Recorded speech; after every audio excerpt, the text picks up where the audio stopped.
Hey Libra, welcome to White Mirror Oracle. I'm really happy to have you here.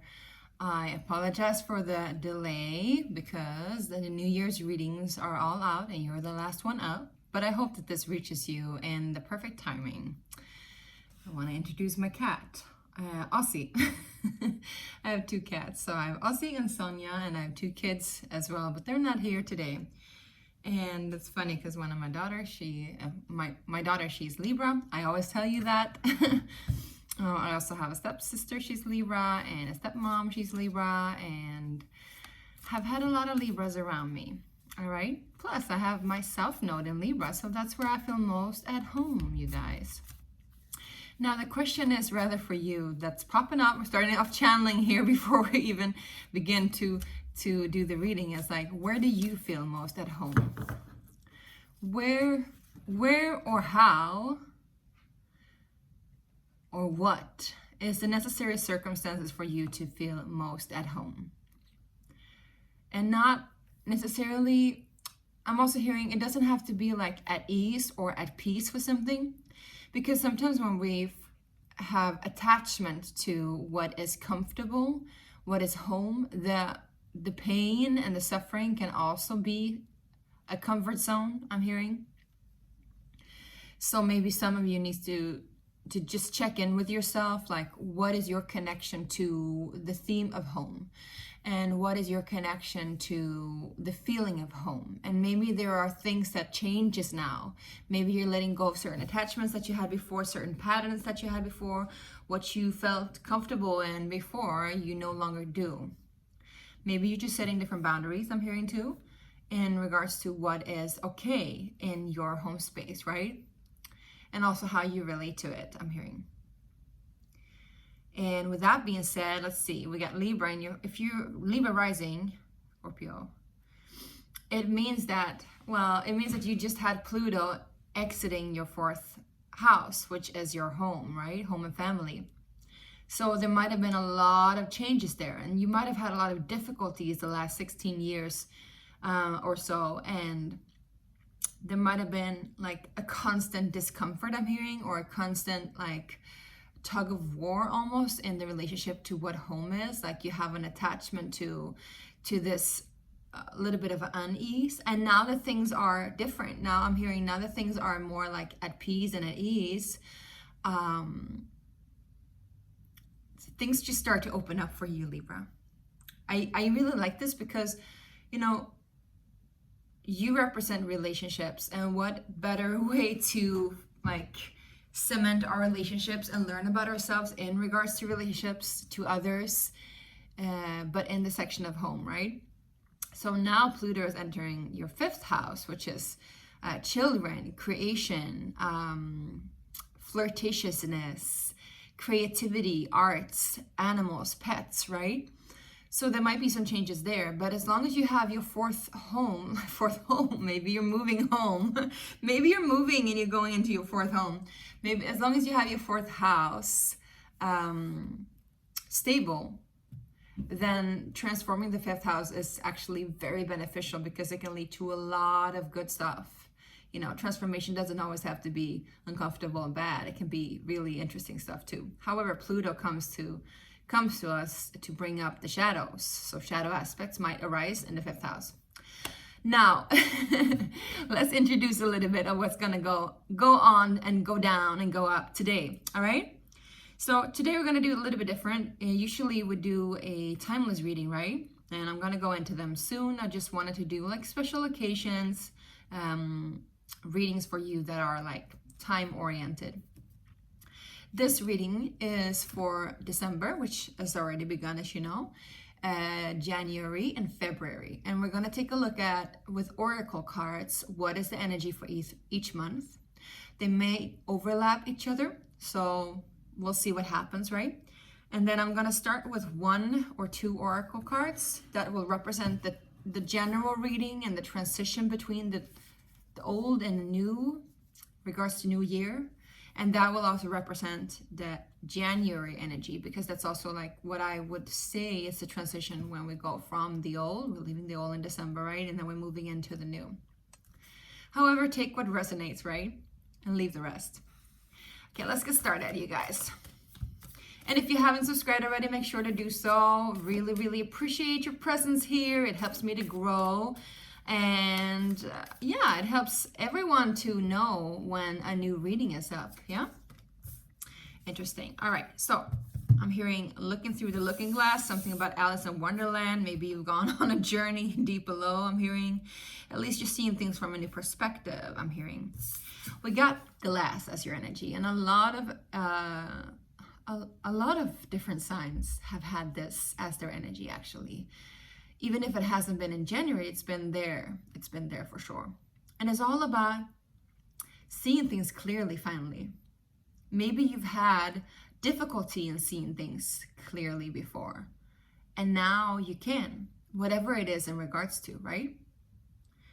And we're gonna go a little bit deeper into this, and we're gonna, you know, uncover it with some tarot decks or tarot cards. We'll see. And at the end of the reading, if you want to stay that long, which I really want you to do, of course, I will give you a little bit of a surprise. Okay, so glass also represents, you know, if you think about glass is so precious, right? It's very fragile. It can easily be broken. But it's also super strong.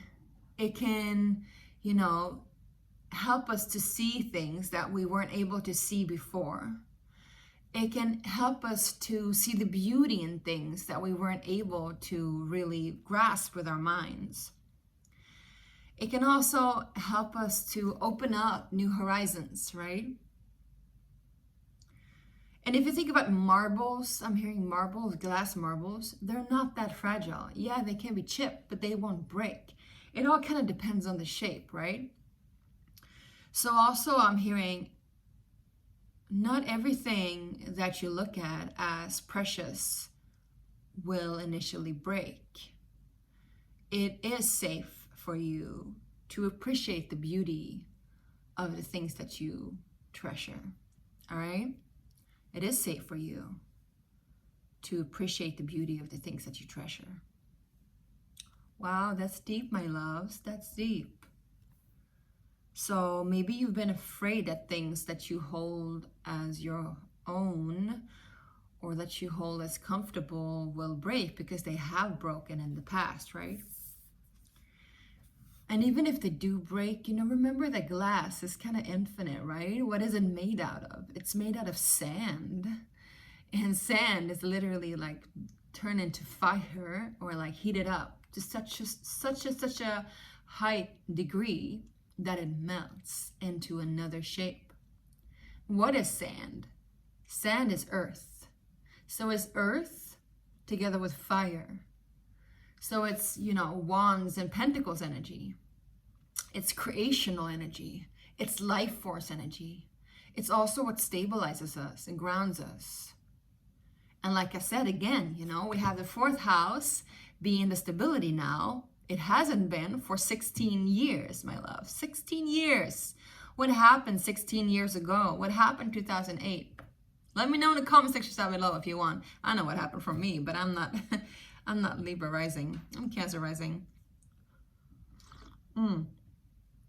So where in your chart do you have Capricorn? And what has happened there? And what is happening now? What's happening now that Pluto no longer is in Capricorn? What's happening now that Pluto no longer is in your fourth house? It goes into your fifth house, which is the creational energy, which is that life force, that fire, right? That shapes the sand into glass. And so maybe you can see things from a whole different point of view. All right, let's get started with the December energy. This will be the glass will represent January, all right? So there will be clarity in January, to be a little bit more specific and less abstract, yeah? Also, it's number 30. Sorry for laughing, you guys. I just love these cards because they're so accurate. Oh, my loves. You got mortification, which is literally death. This is going on right now. So something is definitely ending. And in this, I think something has already ended, or it has begun to end, or the ending has ended, if you know what I'm saying. But in this ending, there is like this grounding energy, this holding energy, this energy that like brings you down into the center of yourself. And in the darkness, there is this kind of cocoon energy where things are allowed to just be released, but also to clarify, because this will come, the clarification will definitely come, yeah? So if things seems a little bit, you know, uncertain now or different, I would say, that's all fine. That's all good. That is what is meant to happen. Also, I'm hearing, if you're used to seeing things black and white, which I understand, Libra, is not really your thing, because you usually see black and white and then you weigh the options, right? And you kind of like want to meet in the middle of the gray. But maybe it will help you actually to see things black and white for a while now, because it will help you to clarify and it'll help you to sort out what is okay, what isn't, what stays, what goes, right? It's not about what's good or bad. It's not about what's better or worse for like in general. It's about you. What do you want? What do you want to stay in, or what is allowed to stay in your presence? I saw 1122. So there might be something there, which is about relationships again, right? Then we got the glass, right? Coming up in January. So after you sort it out, and you also see this gray all around here, right? So, you know, it can help you to see things black and white, because then eventually, you know, the gray will fade away. And then there's the sunrise and the golden ring too. So there might also be, you know, there might also be a yes and a no decision for some of you, I'm hearing. For some of you, you know,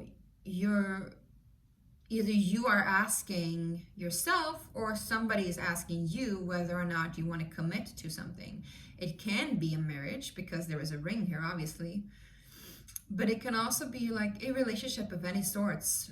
Do you want to commit to it? And maybe this commitment that's coming in will help you to clarify things even further. But first, there is this sorting out of the mortification, where the decay almost like leads to growth again. All right, let's get into February and see what does February want to say to you, Libras. Libra. Oh my geez. Well, I think we're entering into an interesting period. We got chaos coming out.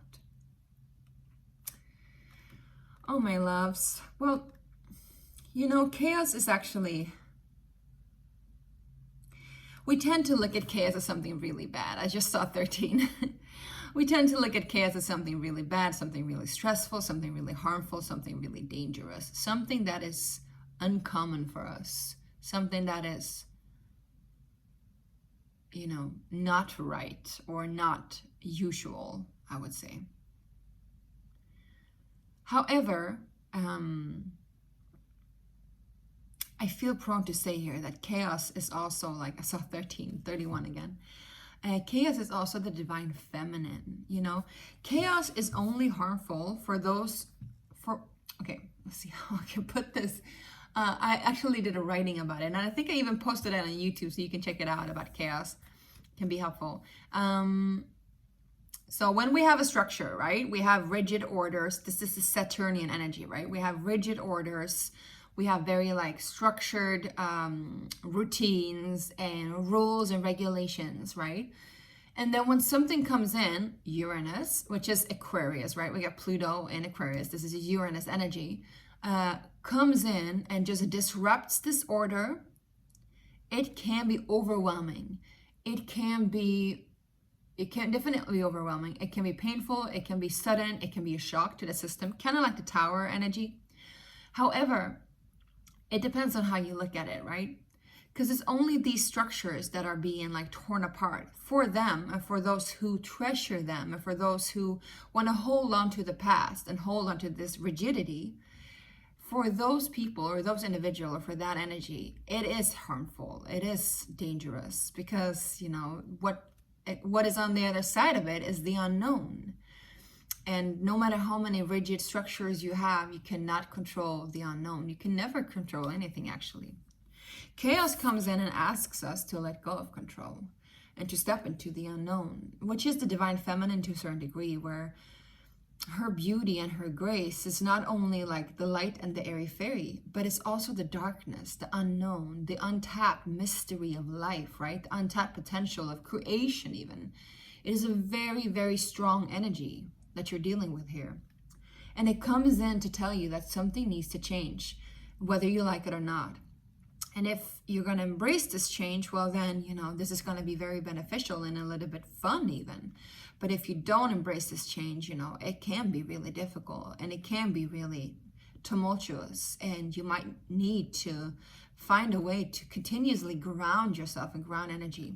I think that's why, you know, now in December is really helpful to start this clearing already. Start this sorting out of the energies so that you can see things from that perspective where it doesn't have to be gray and chaotic, but can actually be very beneficial and helpful. And I'm also hearing drishti, which is in yogic, in the yogic scriptures and the yogic, you know, knowledge. Drishti is about, I used to be an Ashtanga yoga teacher. It is about the inner vision, what you focus your third eye on, or your intention, or what you like set your intent on.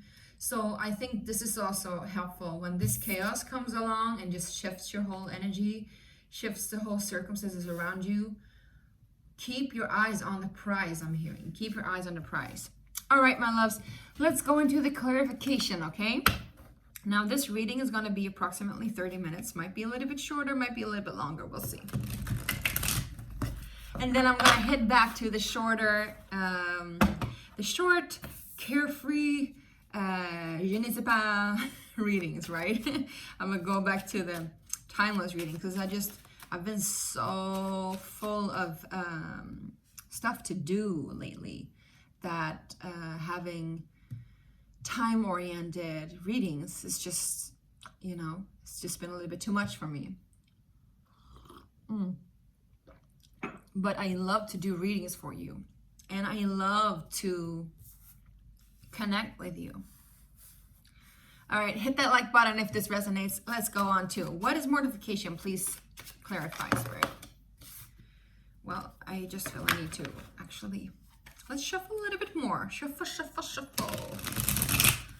Well, I'm seeing you at a shuffleboard, actually. You know those things where there's like air and you're like, playing this game of shuffleboard. What does that even mean? Hangman came up, 5 of Cups. Shuffleboard, what does that even mean? Well, it's, you know, it's like also, can you have fun with it? Can you have fun with the chaos? Can you enjoy the chaos? Or will it be just too destructive for you? Can you let go? Can you unleash that energy? I think it will be really helpful for you. All right, maybe we'll pull another card of these this Alchemy Oracle deck and just see what happens. But let's go on to mortification. What is mortification, Spirit, for my Libras? Libra Sun, Moon, Rising, and Venus. If I hadn't said it already, I haven't, so now I do.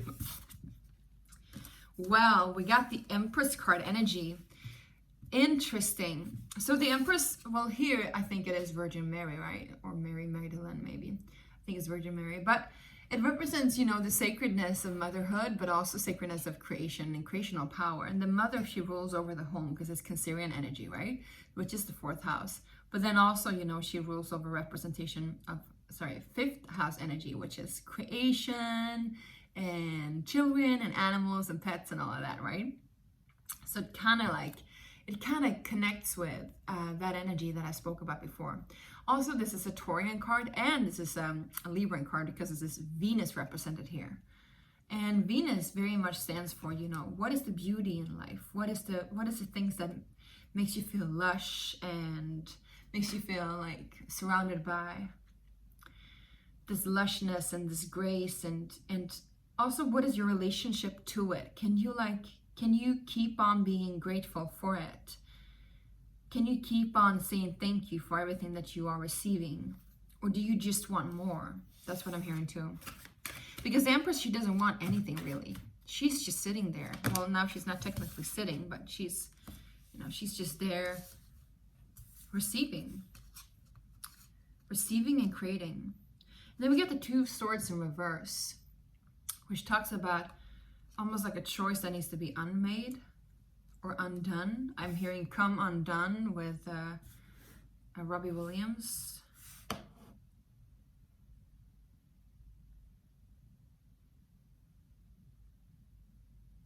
So there might be a relationship to a mother figure here that needs to be solved, or maybe, you know, I'm hearing dissolved or resolved or changed to some way. Let's see if there's something else here for my Libras.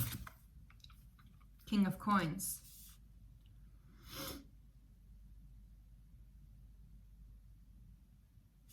Yeah, let's just clarify, okay?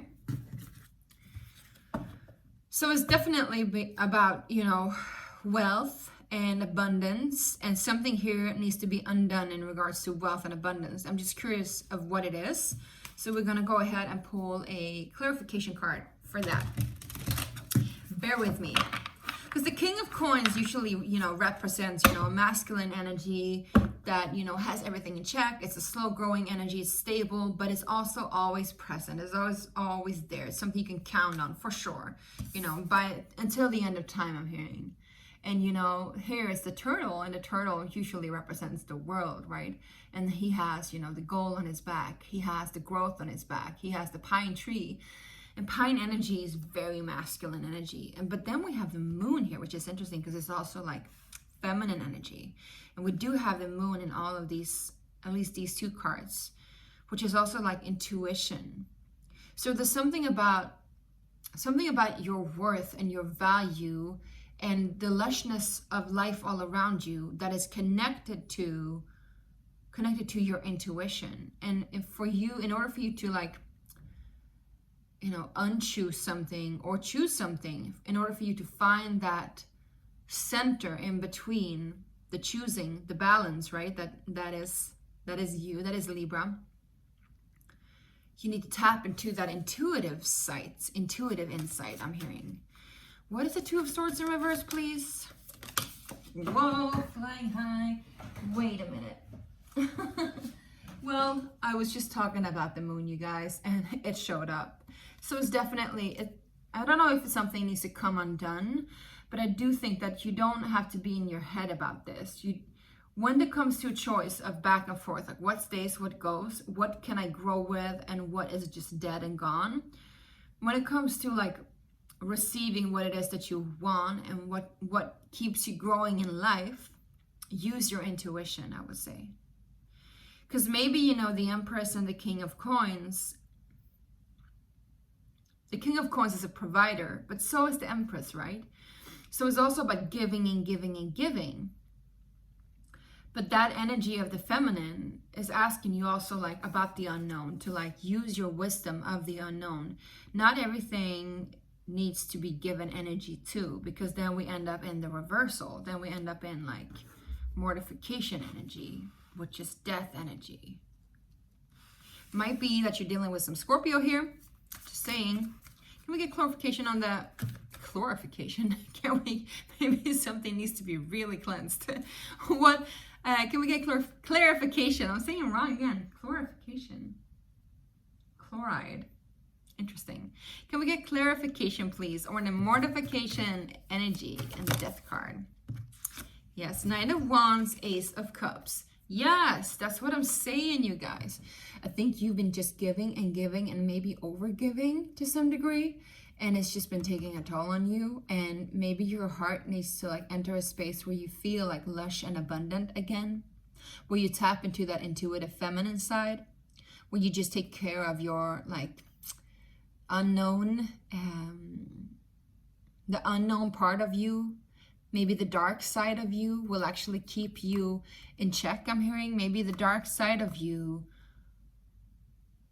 it could be that you need to connect with your shadow and do some shadow work. But I would say maybe that dark unknown side of you that you don't show to everyone, but that comes up once in a while, you know, when you need to make certain decisions in life, right? You know, Libra, what I'm talking about. Maybe that side is actually the side that will keep you healthy for now. in December. And it fits with the season that we're in, right? Because we're going into that darkness. And I'm hearing again, this one of my favorite songs is from Jose, what's his name? Is it Jose Black? I don't know. He sings, no, Jose James. In the darkness we make love. So there's something there. Go into the darkness, go into the unknown. Don't be afraid. Don't be afraid, yeah. Because I feel like the Emperor is waiting on the other side. We get the Empress with the Emperor. So I feel like there's something there, some kind of structure or even person, I would say, that's leading you into this transformation. Could be a man, you know, of course. It could be a father figure, but we get the Empress here. So it could also be a divine couple, a divine union, you know. If you haven't already met this person, it could be the longing for that person or that connection, or even just the energy of the Emperor that's bringing you into this dark side of you. That's really, you know, because dark is not evil. A lot of people in the light worker community thinks that dark is evil, and then there's people who go like all into shadow and just like, oh my God, I only go do shadow work. No, like Libra, you know, it's all about balance, right? So like sometimes the light is too bright and it will just blind us. And sometimes the darkness is endless and it will just drain us. There's always a fine line, there's always a balance, and you need to trust your own gut in this. And I think this is why the Emperor also coming up here, you know. Trust your own authority in this. Trust that energy that's leading you into that transformation, yeah. Could also be a father figure connected to this Scorpio energy, and something in regards to your home life with your mom and your dad, you know. It doesn't matter if you're old. It could be like that they're already on the other side still, you know. Could be some inner child healing here that's helping you go into this transformation so that you can see things from a different point of view, so that you can not overgive anymore, but rather fill your own cup, all right? Beautiful, because the Ace of Cups is literally a beautiful card to have. So what is the glass energy, please? We're already up in 27 minutes. This is going to be a long reading, just putting it out there. Glass energy, please, from my Libras. Well, you got the Lovers. Yeah, so there's a choice of the heart. There's a choice of the commitment of the heart. And I feel like for those of you who's watching, this is definitely, you know, could be definitely related to the Emperor and the Empress. A divine union. Like, do you want this or not? Shall we make this or not? Shall we marry or not, you know? But also, am I committed to this journey or not? Am I committed to myself or not? Do I want this, you know, sunrise that's beyond the gray? Am I ready for it? And I will say very much so. Yes, you are. The Lovers card is amazing to have here. Could also be that you're dealing with a Gemini or this Gemini energy, Mercurian energy. What else do we have for glass, please, for the Lovers? Ten of Swords and the Ace of Coins. So something difficult is really ending, and what comes in is a lot of abundance and fortune. I love this because, again, you know, it feels like you've been overstretching yourself in regards to giving, like you've been over-giving. And this could definitely relate to a mother-father wound, but it could also relate to just like the way that you relate to your own divine feminine, divine masculine. And I feel like you're healing that aspect of you. And so it really like helps you to like end the cycle of like overgiving your energy, being all nice, but like people just take. And also like trusting your intuition, trusting that deeper, darker, embracing that deeper, darker wisdom of you. But also like ending a cycle where you've done choices that kept you from abundance, that kept you from a space of like lushness and growth, and you're ending that cycle now because now we have both the Ace of Cups and the Ace of Coins coming in with this ring. So this could also be, you know, this commitment or this marriage or this union or whatever it is coming in January, in beginning of the new year, will help you to grow, will help you to grow your finances, will help you to grow your bank account, will help you to grow you know, stabilize yourself and earth yourself so that you can further that growth, right? It has a lot of potential. I love that. We're going to clarify what is Ten of Swords. So what is ending, please? The Magician. There is something that has been a veil over your eyes that you haven't been able to see. I would say due to this unwillingness to go into the darkness, and now you are. So when you're coming out on the other side, my loves, you're seeing things way more clear, right? It's very similar to, you know, the Eight of Cups, the Fool's Journey, the Hero's Journey, Alice in Wonderland, like I said, looking through the looking glass. You're seeing things clearer now because you are different now. You see yourself different now. And so the Magician talks about an illusionist. The Magician is neither bad nor good. It can be, depending on where it comes up. But when it comes with a 10 of Swords, something is ending. I would definitely say there is something that has been, you know, manifested, a veil in front of your eyes, and it's ripped away. Beautiful. We're gonna have to hurry this up a little bit, I would say. What is the chaos energy, please? Two of Coins. You got a lot on your hands. I think this growth is happening quickly. Maybe you're creating a family. Maybe you're building a family. You know, it could be it. You know, you're finding your emperor, or you're the empress and the emperor. No matter if you're masculine, feminine, doesn't matter. Like, that union is happening. You're committing to it. Something is being lifted. I'm getting chills here. And maybe you're getting pregnant. You know, could be. And, you know, there's quick growth, but it's all about balance. And I would see you definitely ending some kind of cycle, you know, where you have been feeling, you've been feeling lonely, you've been feeling like cast out, you've been feeling isolated. And I think this chaos energy is really actually helpful. This quick growth, this chaotic energy, this storm of like change and change making is going to help you it's going to help you shift your balance, I would say. So you might lose your balance to find a new balance, right? What else is for chaos, please? For Libra, clarify chaos, please. Yeah, 7 of Cups. You got a lot of offers coming in, you guys. Things to choose from. I'm hearing also for some of you, if you're moving, you're like, what house should we pick? I was like, well, what decorations should we pick, you know? And we got the Page of Cups, so there's a lot of growth here in regards to the heart and the emotional. And again, follow the rabbit down the rabbit hole, right? I think you're coming out on the other side very renewed. And there's this emotional energy that is very innocent and very loving and very present and very healing, I would say too. Is there something else here? I would say, yeah, there's a lot of healing here, my loves. You'll be able, in this chaos, funnily enough, in this chaos, you'll be able to find healing. You'll be able to find peace. You'll be able to find that innocence. You'll be able to let go of any grief, or I'm hearing condolences too, that has been like keeping you away from your truth. Is there anything else that we need to know? Yeah, 6 of Wands coming up. Big time success, my loves. You are coming out of this fully revived and renewed and so strong, I'm hearing. That's beautiful. Is there anything else that we need to know here? Just clarify the chaos energy, please. Yeah, so the clarifying of the chaos is actually the Sun coming in, the Knight of Swords. So it's interesting too, because Aquarius. So when the Sun is in Aquarius, this will happen, right? But also, you know, we affiliate chaos with darkness. And I've been talking a lot about darkness here on this reading, my loves. But, you know, I feel what's happening for you in the new year is, you know, the Sun is rising and you've been in touch with your darkness already. You're coming out of it.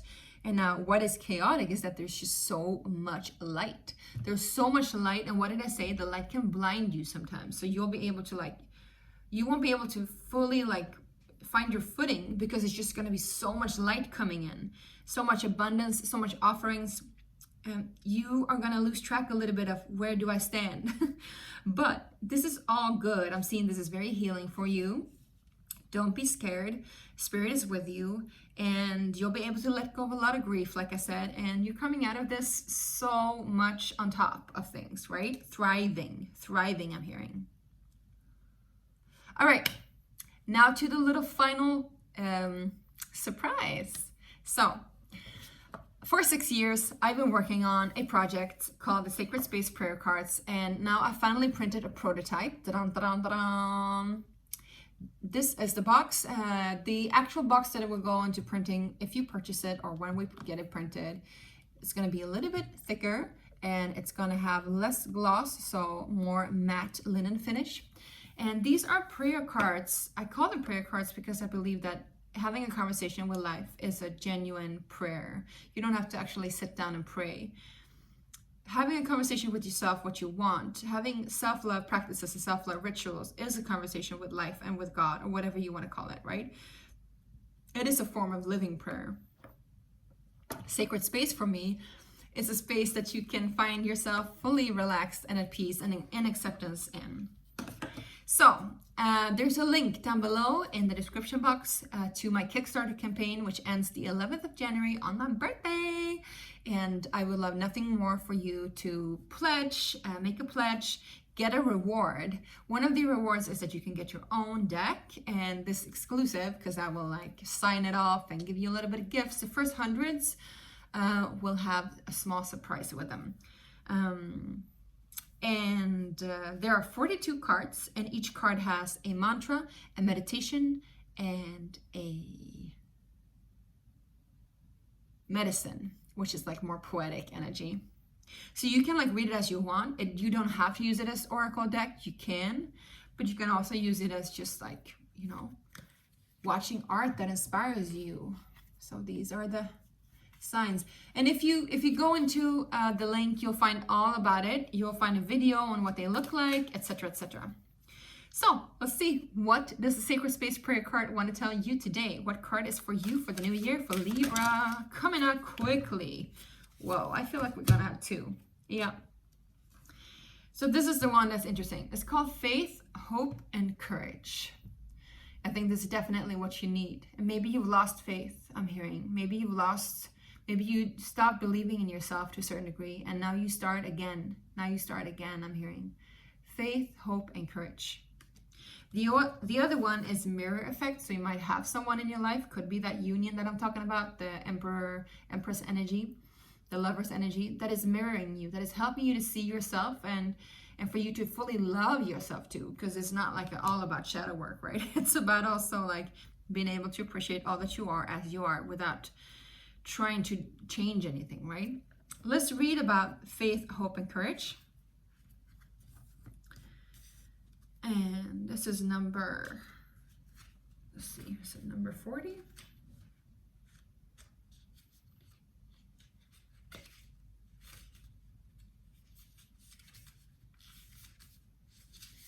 Yes, number 40, which is 4, which is home, family. You can look at the... Also, I have an Instagram account for this specific deck, so go on online and check and see if you want to see more of it. Faith. The medicine of faith is, hope is the last thing that will leave the human ego. And once it does, it morphs into faith. To have faith is to have courage. To have courage is to see the fears without them becoming you. Now, fearlessness moves you in fierce faith. Beautiful.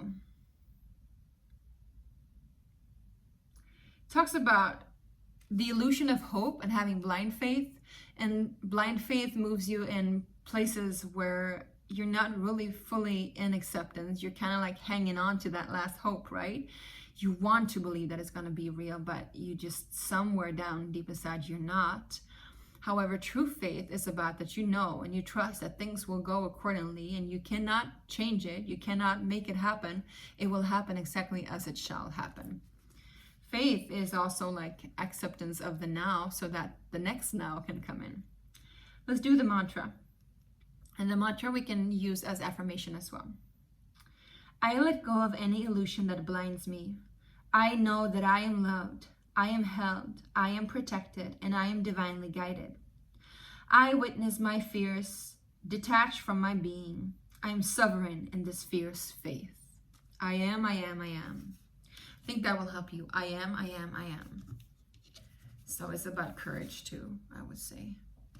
Let's see. Then we get 33.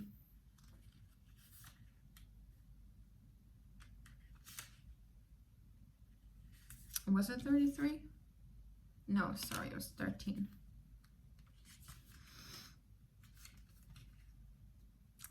Here we go. mirror. Recognize the mirror that life is holding up in front of you, and remember the choice you have to witness yourself in your fullness. Yes. Mirror effect is when the universe provides situations and events that ignites core remembrance of who you truly are. As simple as likes and dislikes is a remembrance of values and identity. Even in conflict or harmony, these states give us the ability to see ourselves fully. Look around you and observe the situation at hand. Try to notice what is it that you are reactive to and what truths lies within that. There is no judgment with this card, only an opportunity to learn more about yourself and the beliefs you hold on to. Perhaps it is time to realize how you can change the world around you by how you hold yourself. It is true that you cannot change others, but you can change how you respond to them. This card also indicates that there might be someone that you are specifically connected to that holds a vital remembrance of you in them. If so, this is an opportunity to connect deeper and see how your bond recreates itself by you both mirroring each other. Remember that if two mirrors are in front of one another, there is only infinity left. Beautiful. Right, I won't read it all. That was it. That was it. Now we wrap it up. Thank you guys, 41 minutes. I can't believe it. This was a long read and I hope you fully enjoyed it. And see you next time. And then we're gonna do some shorter readings. But this one was my Christmas gift for you. Remember to like and share and subscribe, you guys. And also please check out my Kickstarter campaign and get a reward for you. All right? Much love. Bye.